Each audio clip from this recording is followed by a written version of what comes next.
अधिक सुलभ और पारदर्शी बनाने की दिशा में पथ प्रदर्शक साबित होगी।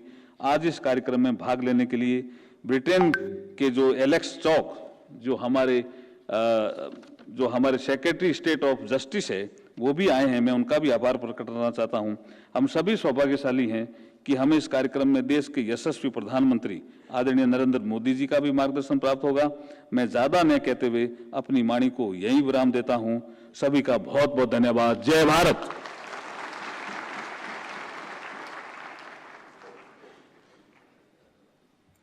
बहुत बहुत धन्यवाद माननीय विधि एवं न्याय मंत्री स्वतंत्र प्रभार श्री अर्जुन राम मेघवाल जी। May I now request Honorable Chief Justice of India Dr. D.Y. Chandrachud to kindly address us। अब भारत के माननीय मुख्य न्यायाधीश सभा को संबोधित करेंगे।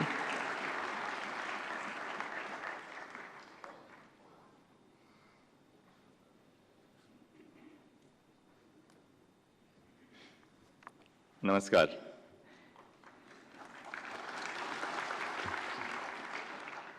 Honorable Prime Minister Shri Narendra Modi ji, Honorable Union Minister for Law and Justice Shri Arjun Ram Meghwal ji, Honorable Lord Chancellor and Secretary of State for Justice Mr. Alex Chalk, the Learned Attorney General Shri R. Venkatramani, Learned Solicitor General Shri Tushar Mehta, Chairman Bar Council of India, Shri Manan Kumar Mishra, Vice Chairperson, Bar Council of India, Shri S. Prabhakaran, my distinguished colleagues of the Supreme Court, Chief Justices of the High Courts, Judges of the High Courts, all the other distinguished guests this morning. It is a privilege to address this august gathering. At the outset, I applaud the Bar Council of India, the Law Society of England and Wales, the Bar Council of England and Wales, and the Commonwealth Lawyers Association for collaborating in putting together a conference of immense promise and relevance. Each one of us, individually and collectively, have volumes, whether it's now terabytes or gigabytes or petabytes, to learn from different jurisdictions, perspectives, and most importantly, from each other. All we need is the humility to recognize this vast scope to learn and platforms for such an exchange. The aim of the conference to promote what has been eloquently phrased by the organizers as introspective discourse and constructive dialogue is indeed noble. Over the next 2 days, we will witness some of the best minds, including judges from across the globe, my own distinguished colleagues in the Supreme Court and in several high courts, global practitioners and legal scholars discuss the diverse challenges to justice delivery. As the inaugural speaker, however, I believe my task is different. Instead of addressing specific challenges to justice delivery, I seek to present an umbrella framework to address these challenges and find innovative solutions. It is utopian to think that there will be a day when we will find perfect solutions and no challenges to justice delivery. However, it is definitely not utopian to aspire to a world where nations, institutions, and most importantly, individuals are open to engage with and learn from one another without feeling threatened or belittled. It is in this engagement that I believe lies the framework to find mutual solutions. Firstly, engagement between nations, constitutions, and legal systems. What better example than our own beloved Constitution? From the drafting of our Constitution to the adjudication of constitutional questions, India has a rich tradition of engaging with foreign constitutions and precedents. It is often argued, and I tend to agree, that our openness to draw from foreign experiences is rooted in our perception of the Constitution as a transformative document. When a Constitution is perceived as transformative, it is more likely that foreign experiences will be drawn as inspiration of how such transformation is possible on several issues. In a number of my own judgments, and that applies to my colleagues in the Supreme Court, we survey the position of law adopted by international organizations and various national jurisdictions. I have found this to be a worthwhile exercise to not only contextualize answers to constitutional questions, such as public interest immunity claims for non-disclosure, but also commercial law questions like remuneration of arbitrators. India has a relatively infant law, as legal discourse goes, the Insolvency and Bankruptcy Code of 2016.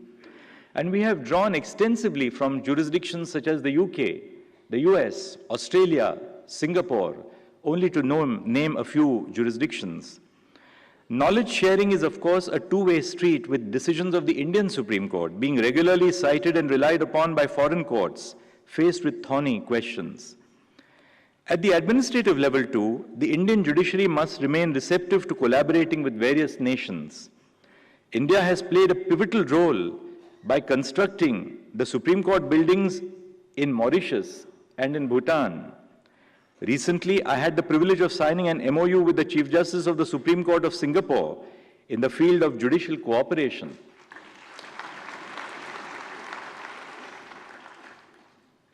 Chief Justices coming from diverse jurisdictions such as Kenya, the first woman Chief Justice, the Chief Justice of Mauritius, Chief Justice Sundaresh Menon of the Singapore Supreme Court have all collaborated with India and have visited us in the recent past.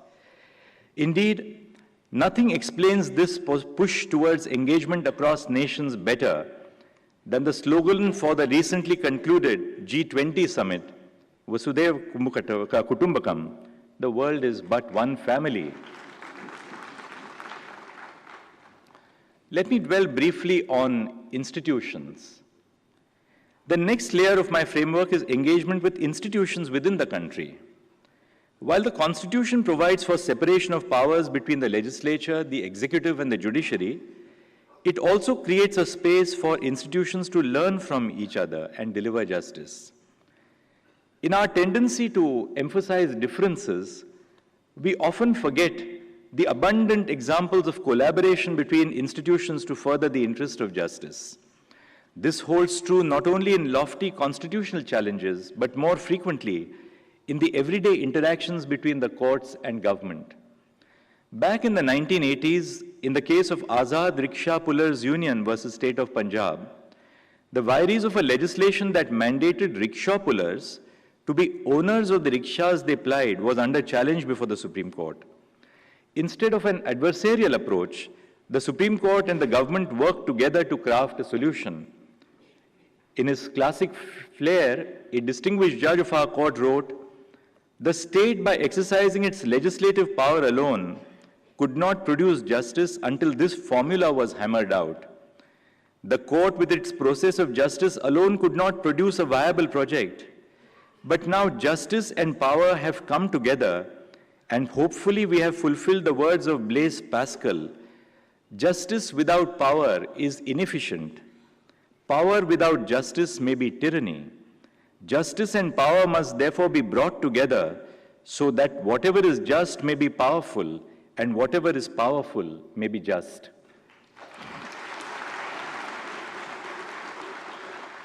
I'm sure that the learned Solicitor General and the learned Attorney General present in the audience today will agree that this spirit of collaboration between the court and the government exists even today.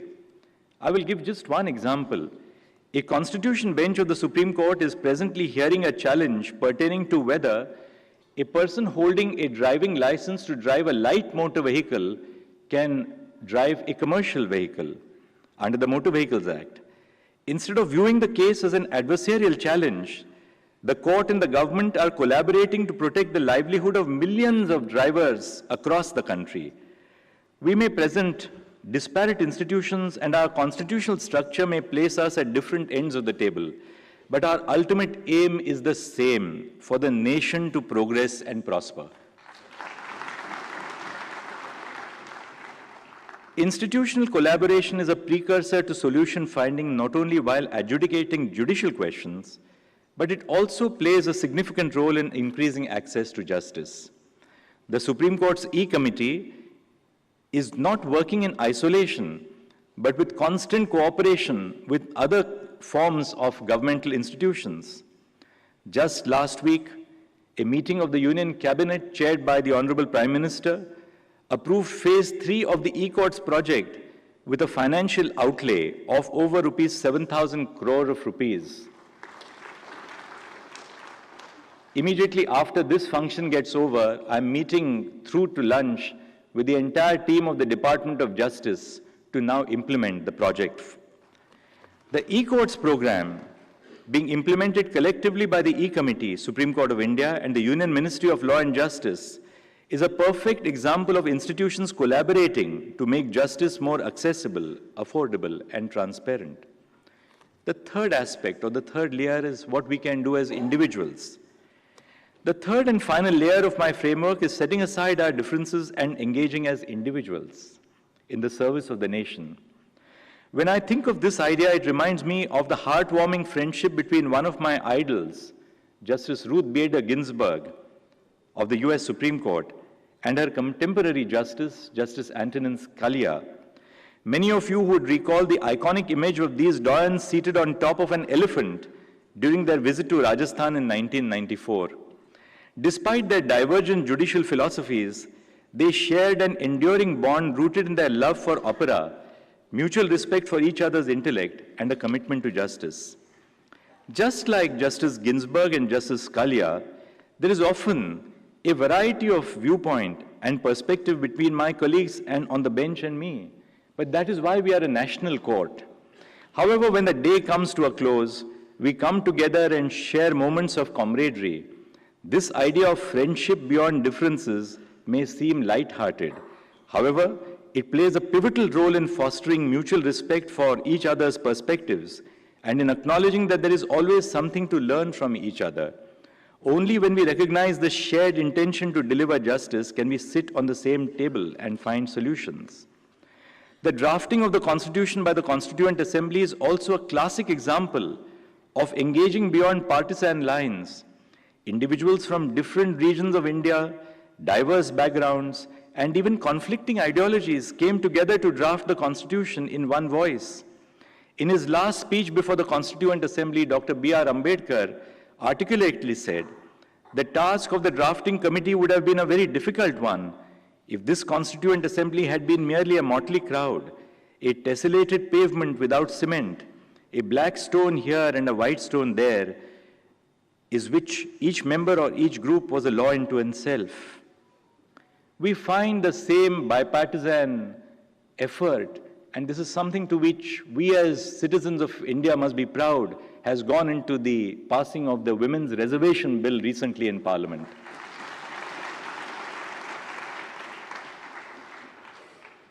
The making of our Constitution is indeed a perfect encapsulation of the framework that I have proposed today. Before I conclude, in the spirit of this being an international lawyers' conference, I would like to highlight that while the judiciary definitely bears the responsibility to administer justice and uphold the rule of law, my friends at the bar, you play an equally vital role in an era characterized by ever-increasing globalization. The role of lawyers has evolved to address myriad global legal challenges. The rapid advancement of technology has created complex legal issues, with lawyers leading the way in navigating this landscape. They ensure clients and governments adapt to tech changes while upholding legal rights and regulations, covering areas like cybersecurity, data privacy, and intellectual property. Lawyers also bear significant commercial responsibility, driving economic growth by helping clients and governments enhance business efficiency and cross-border operations. Through their role in facilitating international trade, investments, and collaborations, they contribute to our nation's economic well-being and global cooperation. Just as Indian industry has radically altered its footprints from 1980 or earlier, by now reaching out across the world, I believe it's time for our lawyers to reach across the world in a global landscape.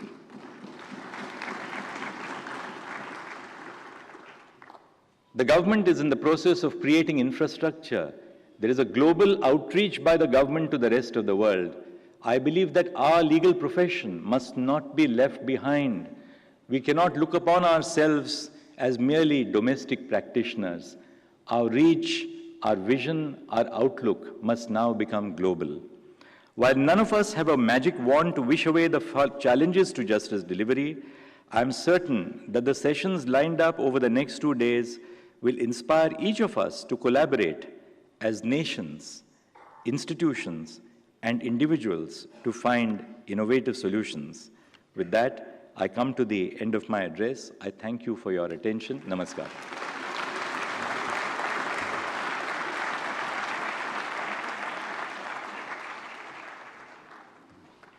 बहुत बहुत धन्यवाद भारत के माननीय मुख्य न्यायाधीश महोदय। लोक हृदय में पूजित प्रतिष्ठित माननीय प्रधानमंत्री श्री नरेंद्र मोदी जी, जिनकी श्वासों में भारत का स्वाभिमान स्पंदित होता है, जिन्होंने भारत की संस्कृति विश्व एक परिवार है को इन 9 सालों में भारत के नाम के साथ ऐसा गढ़ा कि पूरे विश्व में इस सोच का अभिनंदन है, इस संस्कृति का वंदन है। May I request the honourable prime minister of India Shri Narendra Modi ji to kindly address us.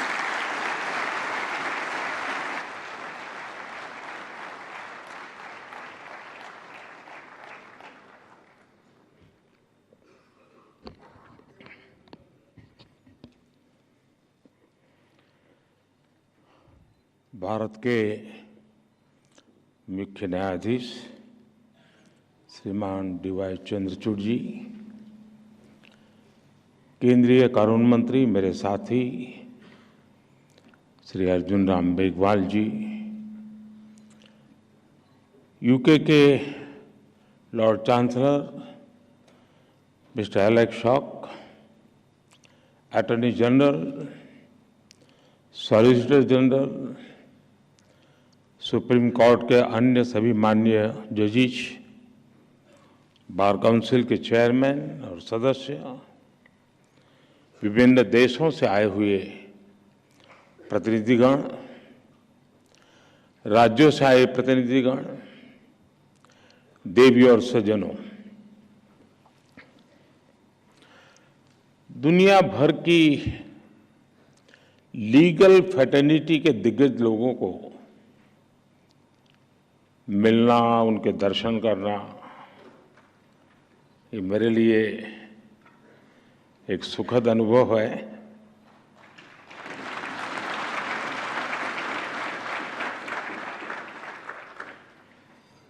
Bharat के कोने कोने से यहाँ लोग आज उपस्थित हैं। इस कॉन्फ्रेंस के लिए लॉर्ड चांसलर ऑफ इंग्लैंड और बार एसोसिएशन ऑफ इंग्लैंड के डेलीगेट्स भी हमारे बीच हैं। इसमें कॉमनवेल्थ कंट्रीज और अफ्रीकन कंट्रीज के प्रतिनिधि भी हिस्सा ले रहे हैं। एक तरह से इंटरनेशनल लॉयर्स कॉन्फ्रेंस वसुधैव कुटुंबकम की भारत की भावना का प्रतीक बन गई है। इस कार्यक्रम में आए हुए सभी इंटरनेशनल गेस्ट का मैं भारत में हृदय से बहुत बहुत स्वागत करता हूं। मैं बार काउंसिल ऑफ इंडिया को भी विशेष रूप से बधाई देता हूं, जो बखूबी से इस आयोजन का दायित्व निभा रही है। साथियों, किसी भी देश के निर्माण में वहां की लीगल फ्रेटर्निटी की बहुत बड़ी भूमिका होती है। भारत में वर्षों से जुडिशरी और बार भारत की न्याय व्यवस्था के संरक्षक रहे हैं। हमारे जो विदेशी मेहमान यहां हैं, उन्हें मैं एक बात खास तौर पर बताना चाहता हूं। कुछ ही समय पहले भारत ने अपनी आजादी के 75 साल पूरे किए हैं और आजादी की इस लड़ाई में लीगल प्रोफेशनल्स की बहुत बड़ी भूमिका रही है।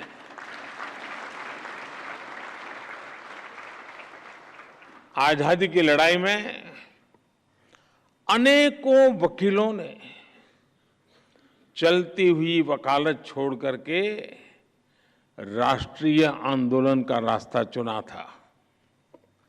हमारे पूज्य राष्ट्रपिता महात्मा गांधी, हमारे संविधान के मुख्य शिल्पी बाबा साहब आम्बेडकर, देश के पहले राष्ट्रपति डॉक्टर राजेंद्र प्रसाद, देश के पहले प्रधानमंत्री पंडित जवाहरलाल नेहरू, देश के पहले गृह मंत्री सरदार वल्लभ भाई पटेल, आजादी के समय देश को दिशा देने वाले लोकमान्य तिलक हो, वीर सावरकर हो, ऐसे अनेक महान व्यक्तित्व भी वकील ही थे।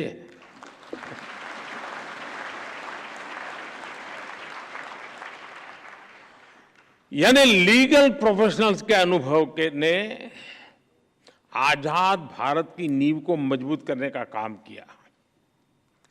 और आज जब भारत के प्रति विश्व का जो भरोसा बढ़ रहा है, उसमें भी भारत की निष्पक्ष स्वतंत्र न्याय व्यवस्था की बड़ी भूमिका है।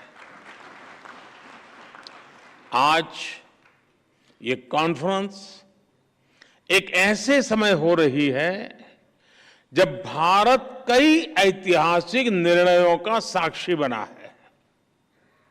एक दिन पहले ही भारत की संसद ने लोकसभा और विधानसभाओं में महिलाओं को 33% आरक्षण देने का कानून पास किया।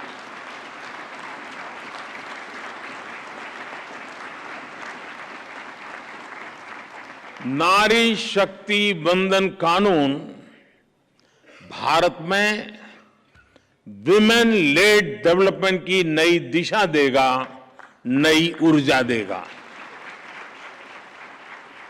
कुछ ही दिनों पहले ही G20 के ऐतिहासिक आयोजन में दुनिया ने हमारी डेमोक्रेसी, हमारी डेमोग्राफी और हमारी डिप्लोमेसी की झलक भी देखी। एक महीने पहले आज के ही दिन भारत चंद्रमा के साउथ पोल के समीप पहुंचने वाला दुनिया का पहला देश बन गया था। ऐसी अनेक उपलब्धियों के आत्मविश्वास से भरा भारत आज 2047 तक विकसित होने के लक्ष्य के लिए मेहनत कर रहा है और निश्चित तौर पर इस लक्ष्य की प्राप्ति के लिए भारत को एक मजबूत, निष्पक्ष, स्वतंत्र न्यायिक व्यवस्था का आधार चाहिए। मुझे विश्वास है इंटरनेशनल लॉयर्स कॉन्फ्रेंस इस दिशा में भारत के लिए बहुत ही उपयोगी साबित होगा। मैं आशा करता हूं कि इस कॉन्फ्रेंस के दौरान सभी देश एक दूसरे की बेस्ट प्रैक्टिसेस से काफी कुछ सीख सकेंगे। फ्रेंड्स, 21वीं सदी में आज हम एक ऐसी दुनिया में रह रहे हैं जो डीपली कनेक्टेड है। हर लीगल माइंड या इंस्टीट्यूशन अपने जुरिडिक्शन को लेकर बहुत सचेत है, लेकिन ऐसी कई ताकतें हैं जिनके खिलाफ हम लड़ रहे हैं, वो बॉर्डर्स या जुरिडिक्शंस की परवाह नहीं करती। और जब खतरे ग्लोबल है तो उनसे निपटने का तरीका भी ग्लोबल होना चाहिए। साइबर टेररिज्म हो, मनी लॉन्ड्रिंग हो, आर्टिफिशियल इंटेलिजेंस हो और इसके दुरुपयोग की भरपूर संभावनाएं हो, ऐसे अनेक मुद्दों पर सहयोग के लिए ग्लोबल फ्रेमवर्क तैयार करना सिर्फ किसी शासन या सरकार से जुड़ा मामला नहीं है। इसके लिए अलग अलग देशों के लीगल फ्रेमवर्क को भी एक दूसरे से जुड़ना होगा। जैसे हम एयर ट्रैफिक कंट्रोल के लिए मिलकर काम करते हैं। कोई देश ये नहीं कहता तुम्हारा कानून तुम्हारे यहां, मेरा कानून मेरे यहां। जी नहीं, फिर किसी का जहाज उतरेगा ही नहीं। हर कोई common rules and regulations, protocols का पालन करता है। उसी तरह हमें अलग अलग डोमेन में ग्लोबल फ्रेमवर्क तैयार करना ही पड़ेगा। इंटरनेशनल लॉयर्स कॉन्फ्रेंस इस दिशा में अवश्य मंथन करना चाहिए, दुनिया को नई दिशा देनी चाहिए। साथियों, एक अहम विषय ऑल्टरनेट डिस्प्यूट रिजोल्यूशन एडीआर का है। तुषार जी ने इसका काफी वर्णन भी किया। कॉमर्शियल ट्रांजैक्शन की बढ़ती कॉम्प्लेक्सिटी के साथ दुनिया भर में एडीआर का चलन भी तेजी से बढ़ा है। मुझे बताया गया है इस कॉन्फ्रेंस में इस विषय पर भी विस्तार से बात होने वाली है। भारत में तो सदियों से पंचायत के जरिए विवादों के निपटारे की व्यवस्था रही है, हमारे संस्कार में रहा है। इस इनफॉर्मल व्यवस्था को एक व्यवस्थित रूप देने के लिए भी भारत सरकार ने मीडिएशन एक्ट बनाया है। भारत में लोक अदालत की व्यवस्था भी विवादों को हल करने की दिशा में बड़ा माध्यम है। और मुझे याद है, मैं जब गुजरात में था तो एवरेज एक मामला का न्याय होने तक सिर्फ 35 पैसे का खर्च होता था, 35 पैसे। यानी ये व्यवस्था हमारे देश में होती है। पिछले 6 साल में करीब 7 लाख केसेस को लोक अदालतों में सुलझाया गया है। साथियों, जस्टिस डिलीवरी का एक और बड़ा पहलू है जिसकी चर्चा बहुत कम हो पाती है, वो है भाषा और कानून की सरलता। अब हम भारत सरकार में भी सोच रहे हैं कि कानून 2 प्रकार से प्रस्तुत किए जाए। एक, जिस भाषा पे आप लोग के आदी हैं वो वाला ड्राफ्ट होगा, और दूसरा देश का सामान्य मानवी समझ सके ऐसी भाषा।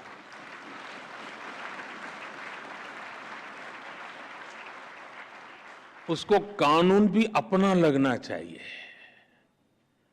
हम कोशिश कर रहे हैं, मुझे भी, क्योंकि सिस्टम भी उसी ढांचे में पली बढ़ी है तो उसको बाहर निकालते निकालते, लेकिन हो सकता है कि अभी मुझे काफी काम है, मेरे पास समय भी बहुत है, तो मैं करता रहूंगा।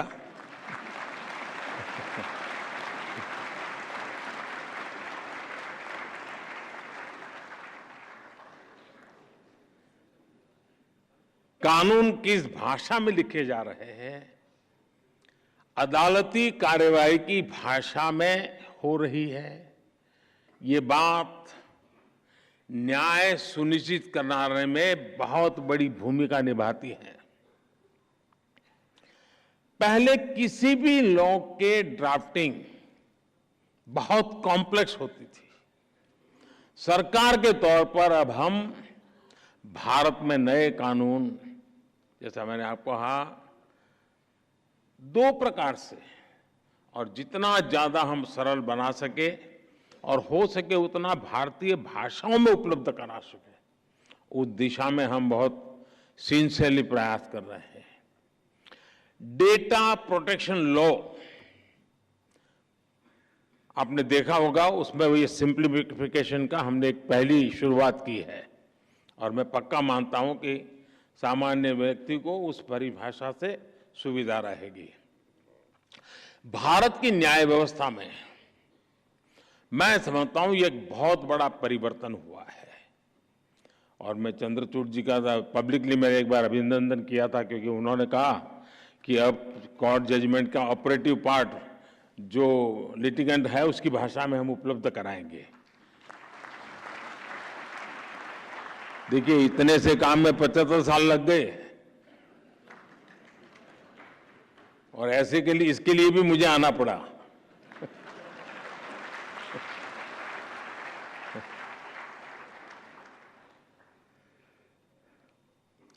मैं भारत के सुप्रीम कोर्ट को इसके लिए बधाई दूंगा कि उसने अपने फैसलों को कई स्थानीय भाषाओं में भी अनुवाद करने की व्यवस्था की है। इससे भी भारत के सामान्य व्यक्ति को बहुत मदद मिलेगी। कोई पेशेंट हो ना, अगर डॉक्टर भी पेशेंट की भाषा में उससे बात करे तो आधी बीमारी यूं ही ठीक हो जाती है। बस यहां ये मामला बाकी है।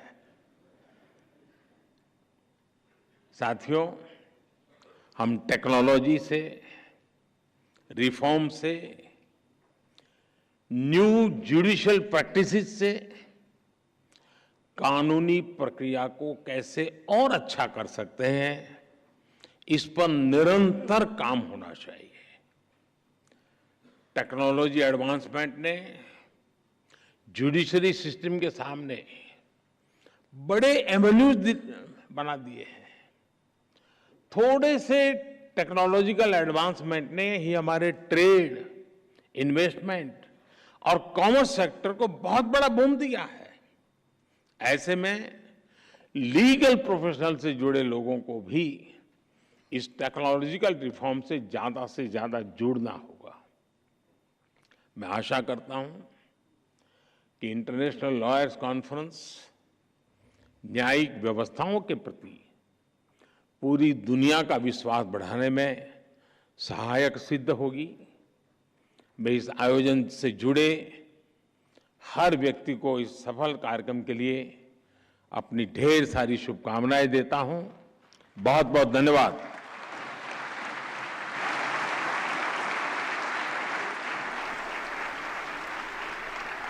Thank you sir for your inspiring words.